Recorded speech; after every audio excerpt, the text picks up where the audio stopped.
భారత వాతావరణ శాఖ ఏపీ ప్రజలకు చల్లని కబురు అందిస్తుంది. వేసవిలో వర్షాలు కురిసే అవకాశాలున్నట్టు తాజాగా వాతావరణ శాఖ విడుదల చేసిన బులెటిన్లో తెలిపిన పరిస్థితి. ప్రస్తుతానికి శ్రీలంక సమీపన ఒక అల్పపీడన ప్రాంతం ఏర్పడింది.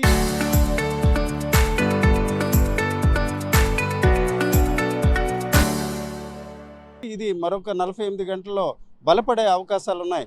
ఈ దశలో మరొక 48 గంటల తర్వాత ఏపీలోని చాలా ప్రాంతాల్లో వర్షాలు కురిసే అవకాశం ఉంది. అదే సమయంలో చూసుకుంటే బీహార్ నుంచి కోస్తా ఆంధ్ర వరకు కూడా ఒక ద్రోణి కూడా కొనసాగుతుంది.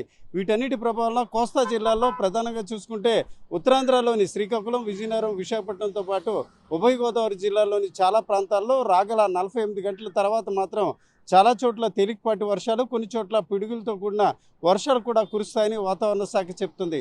దీనికి తగ్గట్టు ఇప్పటికే వాతావరణ శాఖ అధికారుల మాటలకు తగ్గట్టు వివిధ జిల్లాలకు సంబంధించిన అధికారులు కూడా అప్రమత్తమవుతున్న పరిస్థితి. ముఖ్యంగా వేసవిలో వర్షాలు కురవడమే కాకుండా గంటకు 30 నుంచి 40 కిలోమీటర్ల వేగంతో కూడా గాలులు వీచే అవకాశం ఉండడంతో కొంతవరకు ఉద్యానవన పంటలకు కొంత నష్టం కలిగే అవకాశం ఉంది. ప్రధానంగా చూసుకుంటే ఈదురుగాలు వీచే అవకాశం ఉంది, పిడుగులు పడే అవకాశం ఉంది. అట్లాగే గంటకు 30 నుంచి 40 కిలోమీటర్ల వేగంతో కూడా గాలులు వీచే అవకాశం ఉండడంతో మామిడి పళ్ళు జారిపడే అవకాశం ఉంటుంది. కాబట్టి రైతులు కొంత జాగ్రత్తలు తీసుకోవాలని కూడా అధికారులు సూచిస్తున్న పరిస్థితి.